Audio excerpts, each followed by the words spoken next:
Good afternoon. My name is Nicole Anderson, and welcome to the HERD walkthrough. I am Associate Director of Alumni Career Services at Tufts. I work both in the Career Center and in Alumni Relations, and I'm happy to bring this walkthrough to you today. So a few housekeeping items before we start. We are recording this. And if you could turn off your video, that would be great. No need for it to be on for this session. I'm going to address questions. I'm going to try to address them throughout, and I know some people sent questions at the beginning or before the webinar, so I have those questions. And some of the questions I may hold on to the end. So if you do have questions, just type them into the chat. And I have a colleague who is going to try to help me out during the session. And I will again address those that maybe come up and are related to what we're talking about, or I may hold them until the end. So hopefully this, the actual walkthrough will be less than a half hour, and then, you know, we'll see how long the Q&A goes, and I'm happy to stay as long as people need. And the first question I'm going to ask a question of the audience, and that is if you could type into chat whether you are an undergrad, a grad student, or an alum, and that would help me out. So while you're doing that, I'm going to launch into the session. So what is the HERD? The HERD is our newer platform that provides both alumni to student and alumni to alumni mentoring and networking. We launched it to students in the fall, and we had a good critical mass of alums in the platform at that point. And then we launched the alum to alumni functionality just in May. And after we launched that, we had about 450 new alums join. So right now, actually last week, we hit our 2,500 mark. So we have 2,500 members, and the majority are alums, which is great, both for alum to alum connections and alum to student connections. So let's take a look first at, provide some context for networking versus mentoring and what is the difference. You can see my screen here, and I have some definition around networking and mentoring, but you know, when you first log into the HERD, you'll notice that it starts off with an immediate match. So it matches you with someone by an algorithm. And you can reach out to that person or not. There are some other recommendations that you can see when you scroll down. But the difference between, you know, this platform and something like LinkedIn, for example, is that, of course, LinkedIn doesn't have that algorithm. LinkedIn doesn't match you with someone immediately. And LinkedIn is a little bit trickier to navigate in terms of trying to connect with someone, trying to reach out and set up a meeting. Of course, in LinkedIn, we have our we have a LinkedIn group, and folks in that group, it's called the Tufts University Career Network Group. There are about 18,500 alums, students, faculty, and staff who are in that group. By being in that group, they're basically saying that they you know, want to connect, that they'll answer the call, so to speak, if you're a student or an alum looking for networking, looking for, not necessarily for mentoring, we'll get into that in a minute, but looking to network, that they'll answer the call. But I think that there's a fair amount of fatigue in LinkedIn. And again, it's kind of tricky to connect with people through LinkedIn, to know how to set up a meeting. And so that's one of the reasons why we launched the HERD. Everyone who's in the HERD is absolutely going to respond to you. And you can actually set up meetings right in the platform, and that's one of the things we'll go over today. Now, when I say a meeting, I mean an informational interview or a career conversation. That's basically the same thing, where, you know, if you're a student or an alum looking to learn more about a career field, a particular job or function, even if you're looking to learn more about a major, what major to choose. You can reach out to someone in the herd and propose a meeting. And that meeting, again, is something that we would call an informational interview, where you, the information seeker, would connect with someone, would interview someone else, almost like you're doing some research or doing some, let's say you're like an investigative journalist, where you come in with a list of questions and you interview that person about their field of their work, their industry. Again, it could be a field of study, a major that you're looking into, or majors. And that's a meeting and informational interview. That's what we would call networking, you connecting with someone else. Mentoring is a little bit it's more involved. Mentoring is something that sort of conjures more of a relationship, a longer term relationship even. And I think mentoring is different than networking in that networking is, something that we hope you do more than once, actually. The idea of networking is not just a one-time connection, but it's to, connect with someone a few times. But mentoring is something that is a developmental relationship where you're learning from someone over time, and it's someone who you can tap, not just in the immediate moment, but maybe, over the course of a year or even potentially years. But we want to be honest about this particular platform, which is we're not matching you with someone who is going to be a mentor for life. We're matching you, or it can match you with people. You can search for people that might provide some, whether it's short-term advice or longer-term advice, longer-term developmental sort of relationship-based career advice, even academic advice, and that's more of mentoring. It's a relationship that you might keep over time, but this is not necessarily something where you're going to be required to check in with someone, or that person's not required to check in with you as a mentor. And it also leads me to another important point about mentoring, which is you can have many mentors, and we recommend having many, identifying many mentors. And a mentorship is something that sort of grows organically once two people recognize that there's, there's sort of that relatability factor. There's something in common. They enjoy, talking with one another, enjoy working together.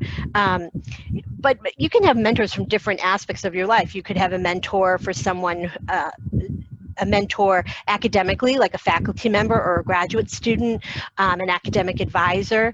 You could have a mentor who is a former supervisor, someone who maybe has never supervised you, but someone who you identify on this platform from a particular industry, or who's in, a career field or function that you're interested in. You could have a mentor you probably have mentors from high school who were former teachers or even coaches. So over your lifetime, you want to sort of collect a couple of different mentors, people who you can go back to who know you really well. And people who know you really well are in a good position to be able to offer you advice and can be objective. They can perhaps envision the kind of field that you might go into, or the kind of, where your skills might be a good match, your personality is a good match. They know you well enough that they know your values, and can maybe make recommendations based on work that would be a good match for your values. So all of this is that number 4 down there, the personal board of advisors. So I'm going to stop with this slide right now, and hopefully I've given you enough on the difference between these different but related kinds of relationships. Flash mentoring being 1 or 2 time connection that you might find with someone in this platform. Mentoring that could happen over time. Mentoring with several different people over your life, which is sort of the personal board of advisors model. And networking, which is a few times connections with people who you're not necessarily actually going to maintain a longer term relationship with, but are going to help you, you know, in the moment. So I'm going to switch screens now and bring us over to the herd. And I hope everyone can see that. Okay, so here we have the herd, here we have the platform, and I mentioned that there are 2,500 folks in the platform already, and which is fantastic. And this is what I see when I first log in. Jessica is a match for me. This is, I'm viewing this as if I were a student or alum user. And so I can see the recommended connection, the first person who shows up. I can see, if I scroll down, some people that I've messaged, and the platform is reminding me to nurture my connections with them, to sort of get back to them. And then posts, resources that I can take a look at. My profile is almost complete. I have one more step to go. And then some bookmarks here, people who I've bookmarked because I want to get back to them. So one of the first things I want to do is actually mention the complete your profile. So a platform like this, like LinkedIn, is only as good as the information that you're feeding it, and the, you know, it's only as good as how complete your profile is. So I think one of the most important things you can do on the herd is to make sure that your profile is complete. And that's going to make it easier for alums to be able to help you, to provide you with the right information. They can sort of gauge where they're going to come into a conversation at, if they understand what your background is. So that's important. I think that, you know, with the, right when you log into the herd, there's the opportunity to fill out sort of the quiz so that you get a recommended connection like I've gotten here with Jessica. You know, I do think that you should do the matching quiz and see who comes up, but know that that recommended connection, you don't have to necessarily take that recommendation. You can move down to other people that come up. I think what people are going to go to immediately is the Explore the Community function, where you can actually search.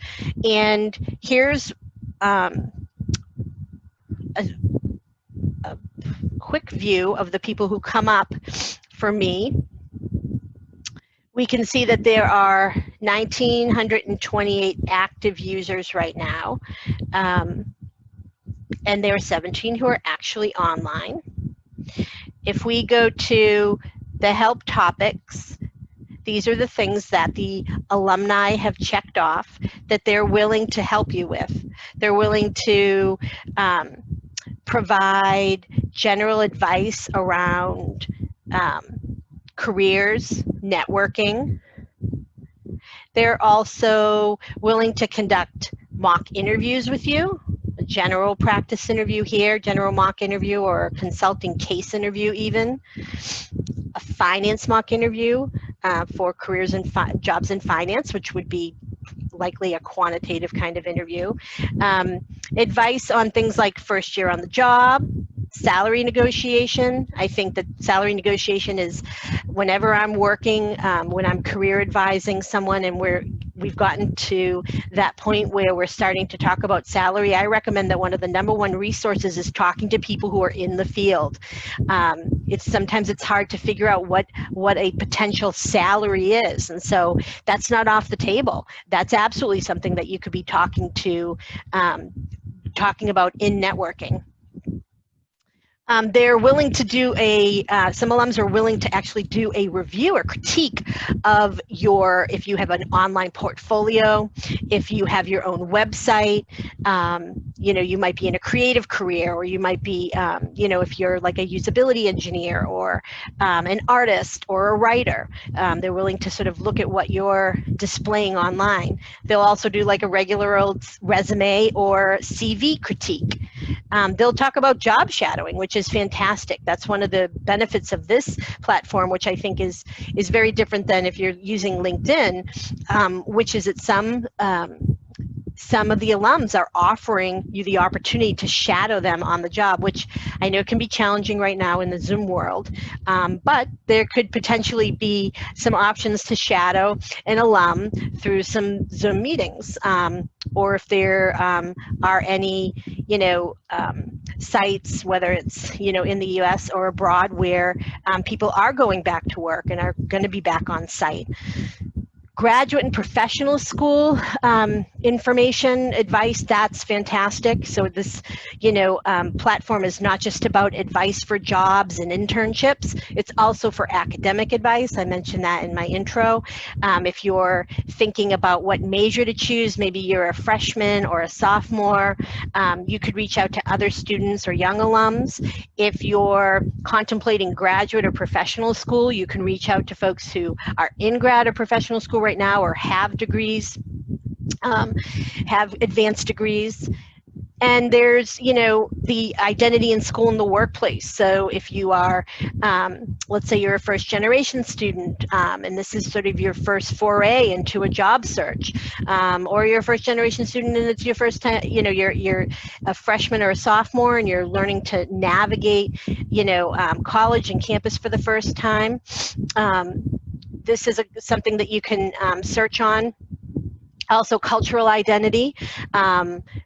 The multicultural identity, if you're looking for folks, other people of color, LGBTQ, if this is checked, it's likely that they've said more on their profile about what they are open to talking about.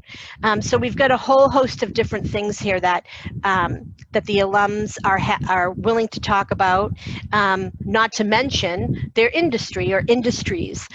Don't forget that lots of people have worked in more than one industry. So, we have however many alums in here, but some of them have worked for more than one industry, or currently they're working, across industry. So you can check off here, and if I do a quick check off, let me just click on government, see what comes up there. 188 folks, and we can see here Regina and Maria, and we can see, for example, if we clicked on Regina, she's a program manager, and let's see, she works in the greater Chicago area for an organization called Environmental Social Governance. So actually, she's saying government, but it looks like she might work for an NGO, that's possible. You can still work in government for a non-governmental organization. Her work is probably around governance. So that's really interesting. And she's a 2019 grad. So just a little bit of a glimpse at her background. And if we keep scrolling, we can see that actually her graduation year is 2019, more recently from her MBA, from her master's degree from Georgetown, but she graduated undergrad from Tufts in 2012 with a political science degree. And we can also see that she studied abroad in Chile, and the kinds of things that she is open to talking about, a lot of things. First year on the job, she's open to just general advice. She'll talk about grad school. She'll help with it, prepping for an interview. She'll critique your resume for you. And then, as I mentioned, there are people who have multiple industries that they can discuss, and she's one of them. So that's pretty cool. That's a quick look at Regina, not to mention all of the great things that she's done. Worked for the State Department, and worked for IFC, International Finance Corporation in DC. So a pretty impressive background. So that was just a look at someone who came up. If we did that industry expertise, we can also search by major. And then also more filters. So this is pretty cool. We've asked folks, it's a self-select, but to list the company or you can search on company or organization. You can also search on a particular club or student organization, and we've listed, I don't know, maybe about 300 clubs and organizations, so that you can search on them. This self-identify here, we can see it's similar to the help topic question about identity. In this case, identity in school, or currently in the workplace. If you were in the BEST or BLAST program at Tufts, a bridge program at Tufts, if you were a first-gen college student. So real program, persons with a disability, international student, if you're a veteran. We have listed the different teams or sports at Tufts, varsity sports, and then also you can search on location. So I think a lot of people will probably narrow down by location. So that's important to understand what's possible here to search on. There are a lot of different options. And when you find people that you want to connect with, if we go back to Regina, for example, I can click here on Message Regina, and you can see what comes up is a screen that gives us options for connecting. Let's see, it's taken a minute. And we can see that we've already uploaded some templates for you based on what you might be looking for. But we say pick a template and make it your own. So I definitely think I encourage you to tailor your template. Because imagine if you're an alum in here and you keep getting the same templates over and over, you might start to believe that the user isn't trying that hard. But we've definitely given you something to work with. And also down here, the request a meeting. So this is where we're making things super simple for you. And you can see that Regina is available for video, in person, or phone call. And if we did, let's say we did video call, we can see that it shows options for duration. And so you would do both. You would be writing a message to Regina to let her know what you're hoping to talk about, and you'd also be requesting a meeting. Or you can just start out by writing a message, and then you could request the meeting later on. So if I selected on 30-minute, I can actually then, Tuesday, August 4th, I can select a time. So this is, again, much more what we would call high touch than something like LinkedIn.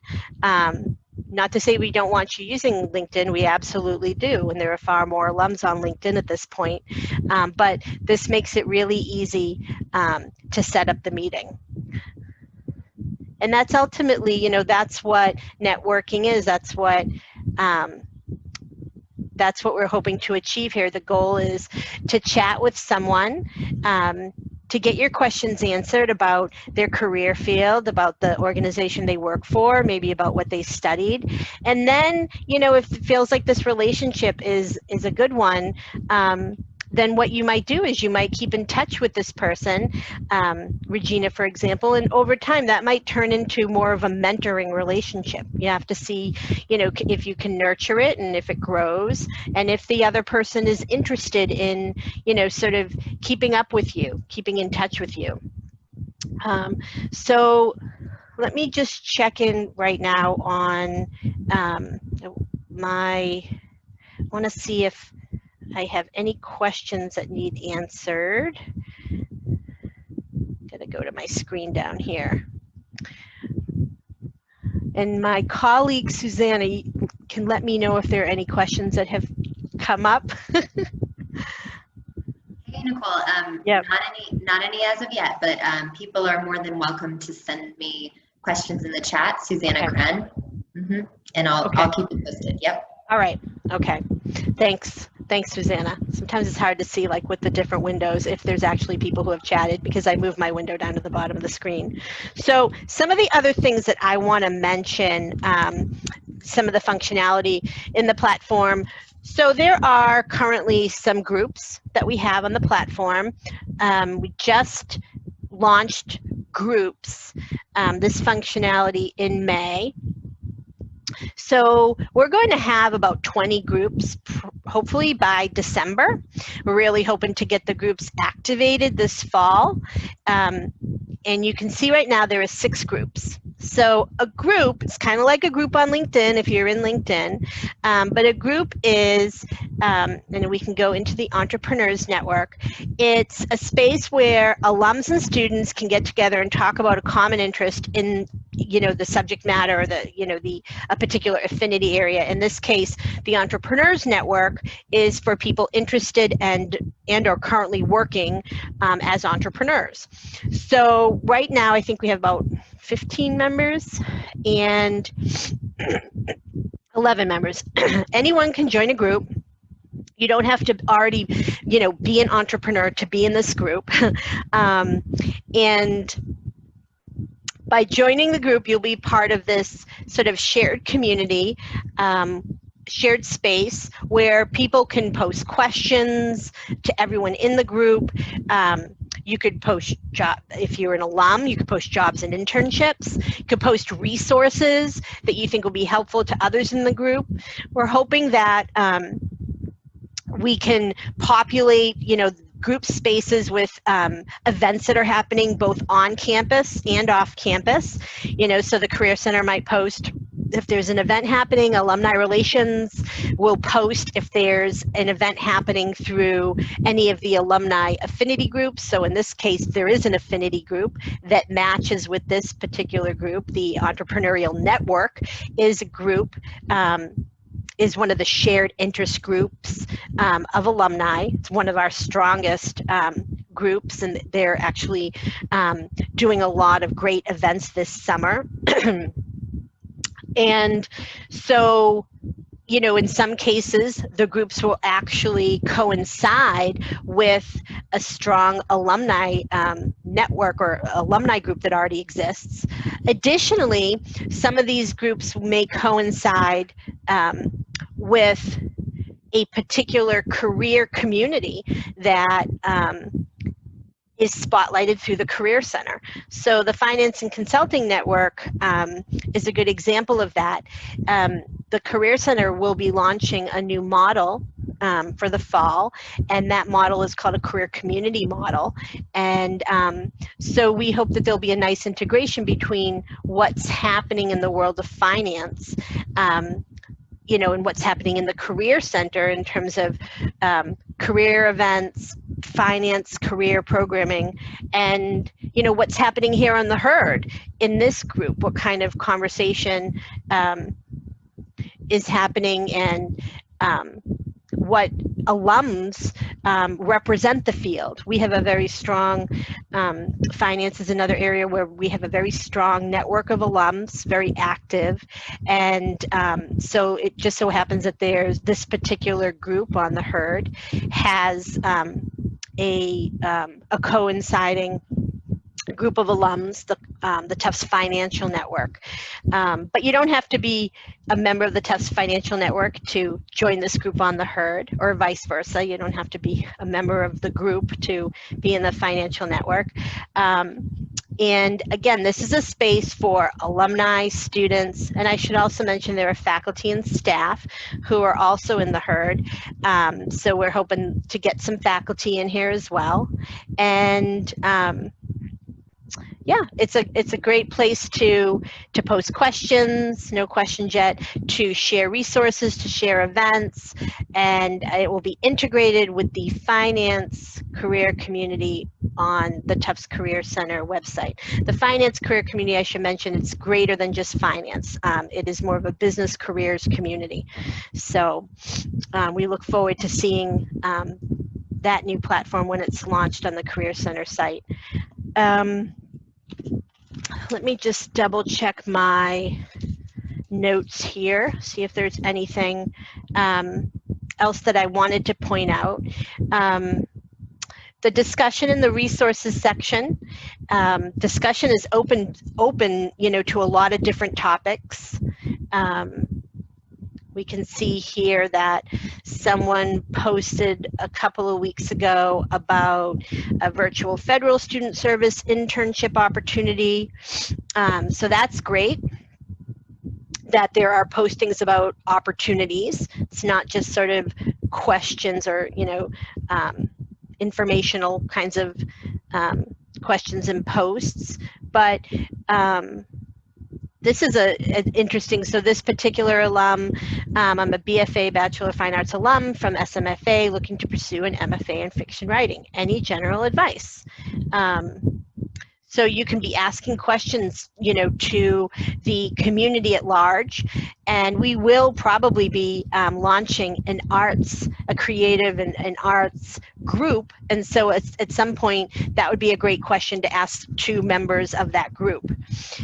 Resources, we're going to be populating this section more. Right now, it probably links to some videos, frequently asked questions if you need help on the herd, but we're really hoping to expand this so that there are more resources here. So let me go back home and see. We've been going for about 30 minutes now, so I didn't want to go too long. And I'm going to stop and see if there are any questions. Unmuting myself there. Okay. Yes, there is a question about, let's say you've connected with someone like Jessica, and I know the system makes it easier for you with scheduling and connecting with her. What would be some tips for kind of continuing that relationship once you've made a good connection with someone, and maybe you want to kind of continue to gather advice or ask them for referrals or something like that? So first I'll mention that we're talking about networking here, and we have a lot of great resources on networking and how to conduct an informational interview, how to prepare for that, and then how to sort of, how to conduct that, and then what to do after the informational interview or career conversation. We have plenty of resources on the Career Center website and on the Alumni Career Services website for how to, again, prepare and get through that, and then what to do to follow up. But in general, if you're interested, there could be a number of reasons why you decide to reach out to Jessica. Let's say, for example, that you're interested in learning more about her current work. Let me actually click onto her profile. If you're interested in her current work, what would make sense is to look up the organization that she works for, Advancing Real Change. And given that she's a senior life history investigator, I have no idea what that would entail. So coming up with a list of questions that you can't answer, about the current organization that she's in, about what she might be doing in that particular role. She doesn't give us any details here, which she could have, okay? She could have even used her LinkedIn profile to populate her profile on the herd, which a lot of alums have done. She hasn't done that, but that gives you plenty, to ask about. And I think I'd also want to know, how she decided to do, to work for Advancing Real Change. And let's see, she's also at the same time, and that might be, so she's got two things going on here. She's an attorney for the Death Penalty Litigation Clinic, and she says she's a law clerk. So this actually may or may not be accurate. We'd have to double check with her because it says that she's presently employed at all of these. But I think I'd ask her, why she chose the path that she did. How did this one, how did one position lead to the next and then to the next, and what were, what was the motivation for, maybe taking on this new role as a senior life history investigator. So there's only so much time in a career conversation on the phone or via Zoom. If it's, even if you're able to spend an hour with someone, you're probably going to come up with more questions, based on that meeting.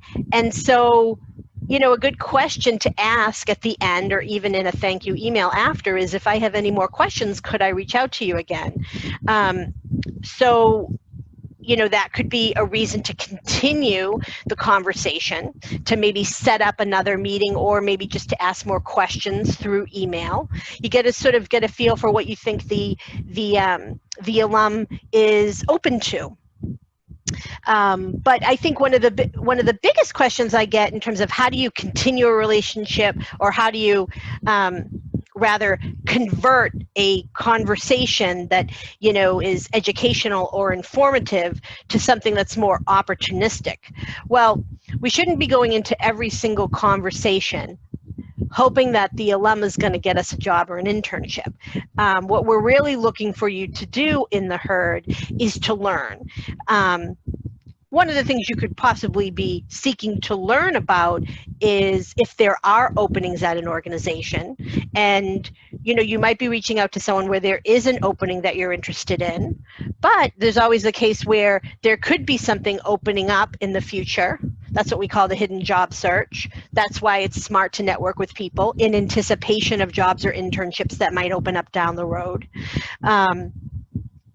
But a question, in order, if you're having a conversation with someone, the way that you might try to convert that conversation, or to switch over to talking about actual jobs, is to say, that you are interested in applying for an opening at their organization, and you're wondering what the best way to differentiate yourself is. How can you stand out from other applicants? Do they have any recommendations for what you might include in your cover letter, or how you might change up your resume? In fact, would they be willing to look at your resume or cover letter? So while you're really looking for feedback, it's also a way for you to get your resume and cover letter in front of them. And if they have recommendations, then you absolutely want to take their advice and make those changes to your documents. And hopefully, they've gotten to know you through the conversation, but now by maybe looking at your resume and cover letter, they're getting to know you a little bit more. But you're basically asking them, what are ways that I can get noticed, in addition to the regular online the regular method for applying online, which you should do. You should, always go through the regular channel. But now you're saying, is there another way that that you would recommend that I get noticed? And you might even say, I'd like to send my resume and cover letter directly to the hiring manager or the decision maker.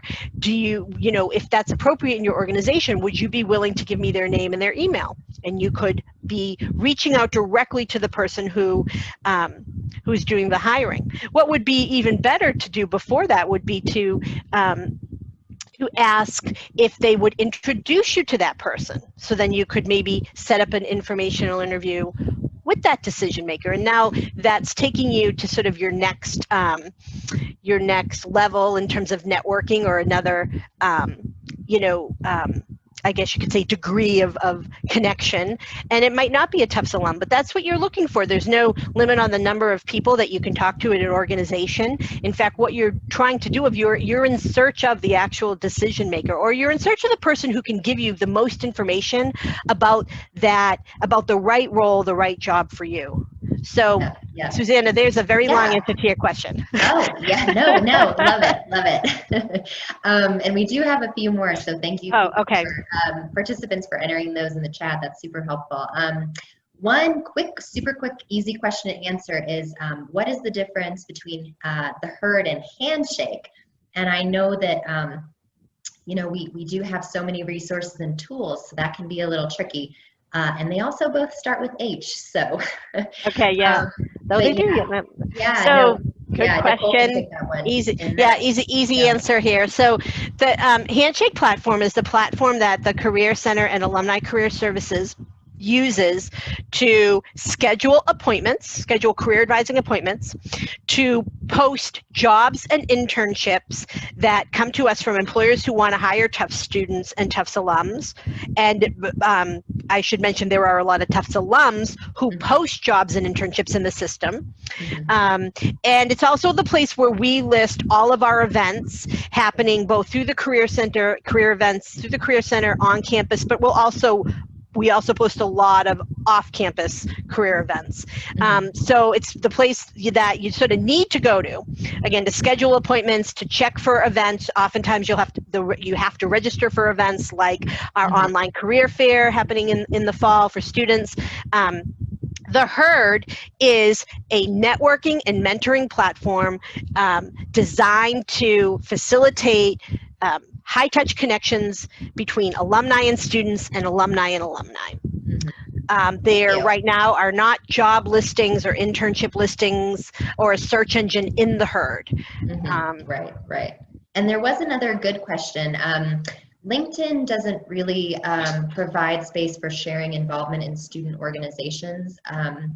And I know there are places to list that on your profile under volunteer experience or experience, but is there a space for that on the Herd to provide information about student organization involvement with alumni who you might want to connect with?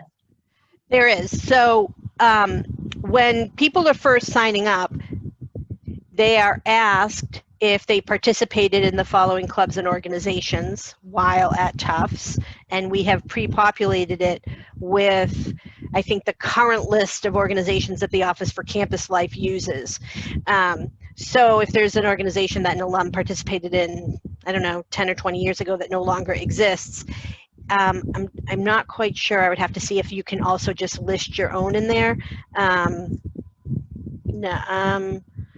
I don't think you can. That's a good question. But then they could probably have added it to their profile independently. So you can search on clubs and organizations. And as a student, I believe it's the same onboarding process that you also can list clubs and organizations that you belong to.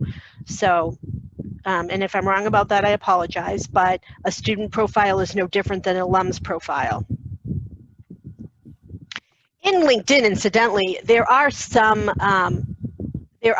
groups that Tufts groups based on, like I think like there's like Tufts journalism group.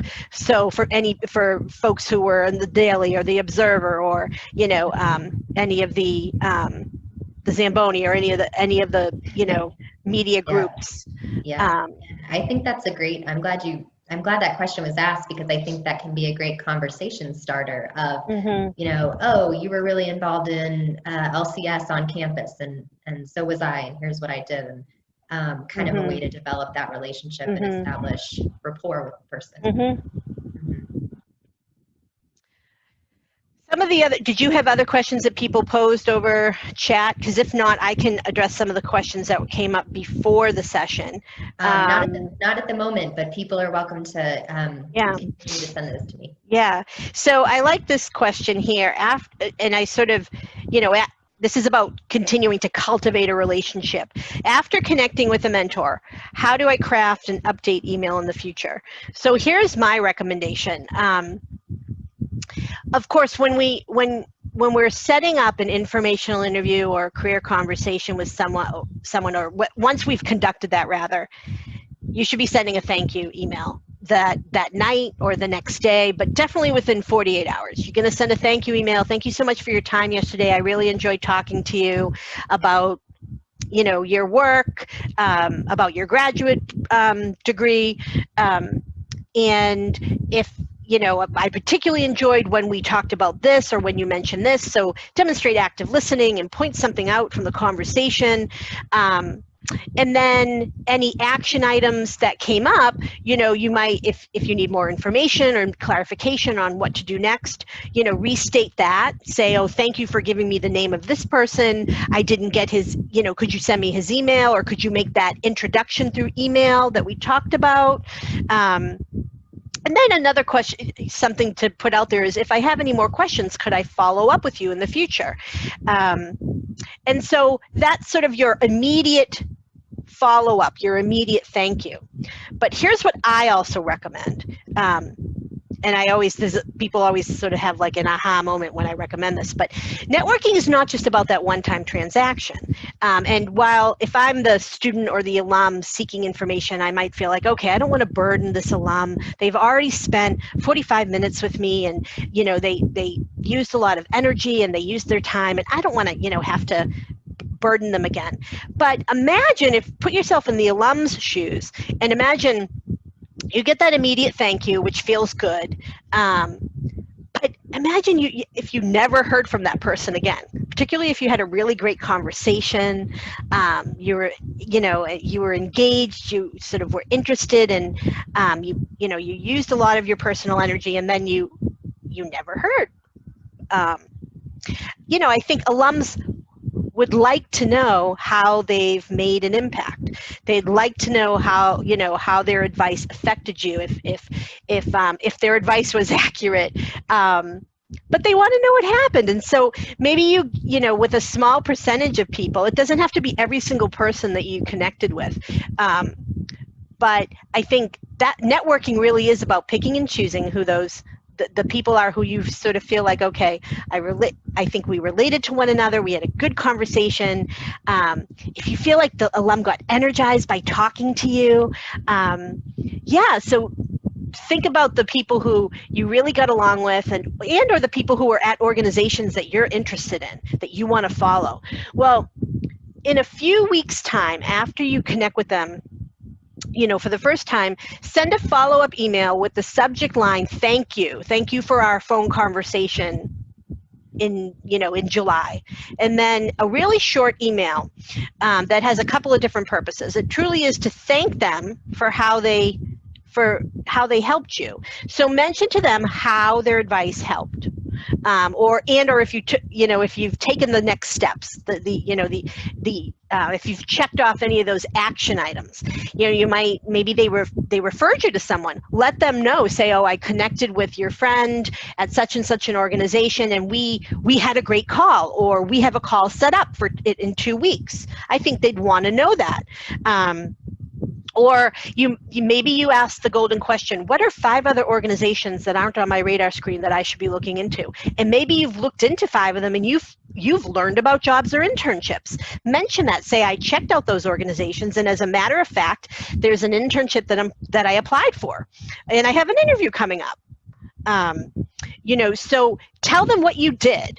Tell them how their advice helped you and how you tapped that advice. And then if it's, maybe you say something like, I'm wondering if anything new has come up in your organization. If maybe you talked about a potential project or a potential opening. It's not their job to get back to you to keep you updated. You need to get back to them to see, are there any updates? And that's sort of how you find out about, again, like hidden jobs and internships, jobs that, aren't necessarily out there, on search engines or on company websites yet, but you've, sort of unsolicited. You've been talking to someone on the inside of an organization. So this follow-up email that you do in 2 to 3 weeks, it really could be, it's just short, and it's subject line thank you, and it's telling them how their advice helped, and then it's checking in to see if they know of anything new. Maybe at that point there is an internship or a job at their organization, and so now it's easier for you to check back in. You don't need to do a whole new introduction of yourself and your background, and you could ask them advice on what you should be writing in your cover letter, or if there's any information that that you didn't discuss in the first conversation that would help you to provide context for this new job or internship that's now listed on their website. Either way, this is how you sort of cultivate, nurture a relationship And it's easy, take advantage of that. This is the reward for you having done that first informational interview or that career conversation. You invested time, you did your research, you put together a list of smart questions. And at the time, maybe there wasn't an actual opening, but now it's a few weeks later. You're checking back in. It doesn't have to be long, and it can just be a short, quick email. And again, you might not do that with everyone. You do that with the people who are more high priority in terms of where you want to work, or people who you felt like you had a really good connection with. So let's see. I'm looking at my list of questions.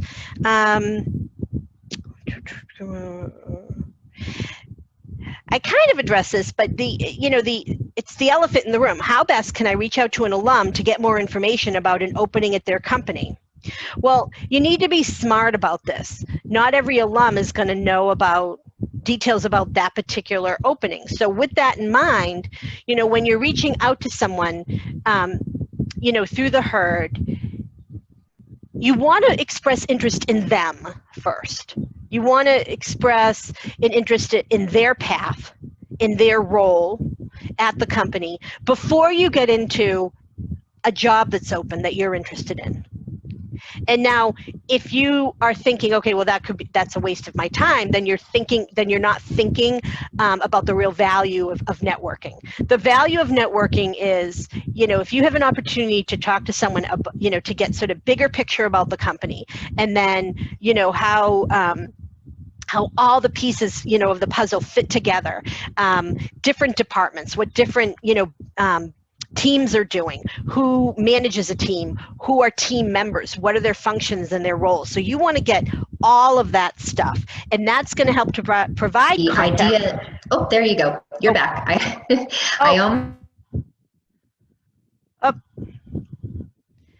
Okay, I think maybe I wasn't. Okay, sorry about that.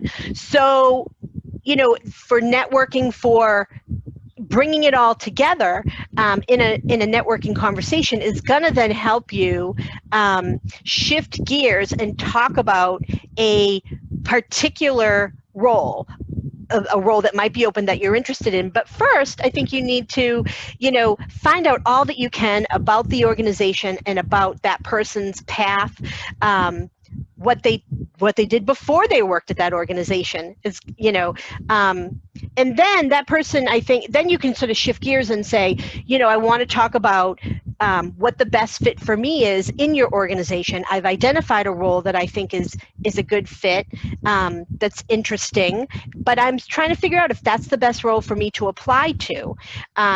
It sounds like, based on what I've heard so far, overall, about the company, about your role, about other teams, that this position would be a good fit, or it sounds like there might be other positions that would be a good fit. So one of the things that you're trying to figure out through networking is, what is the right role for me? Is it the one that I identified that I'm planning to apply to, or is there a different one that's open, or maybe one that's not open right now that might be coming down the pipeline? So that's sort of a little bit about, how to approach an alum about a particular role. I think you want to think about networking as approaching a particular alum first about what they do, their experience both in the company and before they work for the company. And that's going to give you so much valuable information to come across as an informed sort of like job seeker. That you're not just stuck on, that you're not really just using them to talk about a role that they actually may know nothing about, okay? But all this other information that you can get from them is going to be valuable in order for you to pursue either that role that you first identified, or there could be other roles. And I think that that's a line of questioning that you need to follow. You need to figure out, what is the best fit for me in this organization, in your company. So that was one of the questions that came in ahead of time. And let me just mention, because this came up in our last herd walkthrough session, which is how do you join the herd? I'm showing people, the platform here, but some people may, not know how to get there. So if you're a student, we want you to join the herd through the Career Center website. If you're an alum, we want you to join through the Alumni Career Services website. But basically, if we go to Tufts Career Center, student.tufts.edu/career-center, we can see here on I need to network. If we go here, we can see the herd, and you can join the herd now. And quite frankly, if you're an alum, you can join here too. But also we can see we have our student FAQs, our alum FAQs, and then we have the career guide here, which provides information on networking. And if we go back to network, we've got lots of great advice for informational interviews, what to write in your emails. And then if we go to Tufts Alumni and Friends, we would prefer, because the advice is tailored to alums on the alumni website. If you enter the Advance Your Career Alumni Career Services section right here, this is where we would have alums join the herd. And we can also scroll down to the networking resources, all kinds of good stuff. So I think that's all I have for today for this walkthrough. It ended up being the full hour. I will open it again out to see if we have, let's see, in the chat. Let's see. I think Susanna kept up with everyone in terms of the chat questions. I hope so. I might have cut out there for a second. Nope, but, that's okay. Students should know too. I had a great question from someone about how to follow up, and if you have any questions later about the herd, about connecting with alumni, our career advisors are around this summer and beyond, so you can make an appointment, as Nicole mentioned, through Handshake. And they're all familiar with the herd, so they'd love to talk with you about how that's going and how you can really make the most of it. So if there aren't any other questions, I think we're all set. I want to thank everyone for being here today, and feel free to reach out to the Career Center to make an appointment, whether you're a student or you're an alum.